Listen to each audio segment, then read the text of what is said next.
Hi is me friends, എല്ലാവർക്കും black W ചാനലിൻ്റെ പുതിയ വീഡിയോയിലേക്ക് സ്വാഗതം. എന്തുണ്ട് വിശേഷങ്ങൾ? എല്ലാവർക്കും സുഖമല്ലേ? എല്ലാവരും ഹാപ്പി അല്ലേ? ഹാപ്പി ആയിട്ടിരിക്കുക. Anything happy life first cope on always പോസിറ്റീവായി.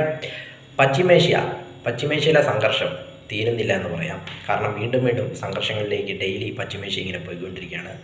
ഒടുവിലെ സംഭവം എന്താണെന്ന് വെച്ചാൽ US-ൻ്റെ ഡ്രോണ് യമൻ വെടിവെച്ചിട്ടു എന്നാണ് ഇപ്പോൾ അവിടുത്തെ പുതിയ ചർച്ചാ വിഷയം എന്ന് പറയുന്നത്. കാരണം US യമൻ്റെ തലസ്ഥാന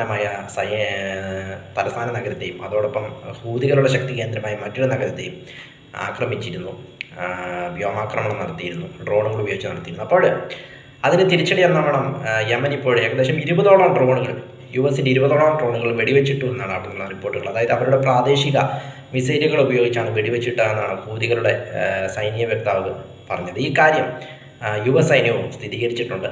ഏകദേശം 20ഓളം ഡ്രോണുകൾ വെടിവെച്ചിട്ടു എന്നാണ് റിപ്പോർട്ടുകൾ. അതായത് MQ ഡ്രോൺ MQ-9 റിപ്പർ ഡ്രോണുകളാണ് MQ-9 റിപ്പർ ഡ്രോണുകളാണ് വെടിവെച്ചിട്ടതെന്നാണ് അവിടെയുള്ള റിപ്പോർട്ടുകൾ വരുന്നത്. അതായത് ഇത്തരത്തിലുള്ള ഡ്രോണുകൾ എന്ന് പറയുന്നത് ഏകദേശം 12,500 ഉയരത്തിലും അതോടൊപ്പം 30 മണിക്കൂറും സഞ്ചരിക്കാൻ കഴിയുമെന്നാണ് ഇതിൻ്റെ പ്രത്യേകത എന്ന് പറയുന്നത്. ഇത്തരത്തിലുള്ള 20 ഡ്രോണുകളാണ് യമനെ വെടിവെച്ചിട്ടത്. അതോടൊപ്പം ഈ ഡ്രോണുകൾ ഇറാഖിനെയൊക്കെ നിരീക്ഷിക്കാനായിട്ട് അമേരിക്ക ഉപയോഗിച്ചിട്ടുണ്ടെന്ന റിപ്പോർട്ടും പറയുന്നു. ഏതായാലും 20ഓളം ഡ്രോണുകളാണ് വെടിവെച്ചിട്ടത്. അതായത് ഹൂതികൾക്കെതിരെ ശക്തമായ മുന്നറിയിപ്പുമായിട്ട് വീണ്ടും ഡൊണാൾഡ് ട്രംപ് രംഗത്തെത്തിയിട്ടുണ്ട്. അതായത് യമൻ സപ്പോർട്ടായിട്ട് ഇറാനുണ്ട്.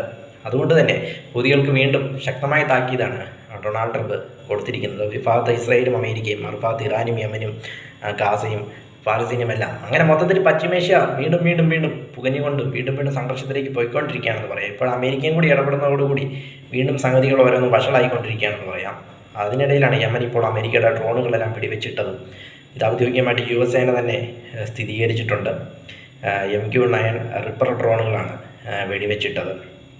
ഏതായാലും പശ്ചിമേഷ്യ വീണ്ടും സംഘർഷം അവിടെ കുറയുന്നില്ല എന്ന കാര്യത്തിൽ യാതൊരു സംശയമില്ല. വെടിനിർത്തലൊക്കെ ലംഘിച്ച് വീണ്ടും കാര്യങ്ങൾ പോയിക്കൊണ്ടിരിക്കുകയാണ്.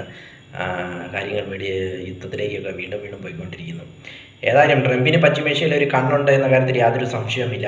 അത് നമ്മൾ ഗാസയുടെയൊക്കെ ആ ഒരു ഇതിലും നമ്മൾ കണ്ടതാണ്. അപ്പോഴത്തെ വീണ്ടും യമനെ ഇപ്പോൾ ആക്രമിക്കുന്നു, വീണ്ടും ഇറാനും മുന്നറിയിപ്പ് കൊടുക്കുന്നു.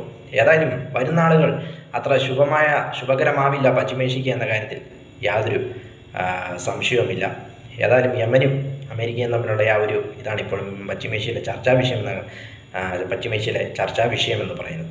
വീഡിയോ ഇഷ്ടപ്പെട്ടാൽ ലൈക്ക് ചെയ്യുക, ഷെയർ ചെയ്യുക, കമൻറ്റ് ചെയ്യുക, സബ്സ്ക്രൈബ് ചെയ്യുക. വീണ്ടും പുതിയ വീഡിയോയിൽ കാണാം. അതുവരയ്ക്കും ടേക്ക് കെയർ, ബൈ.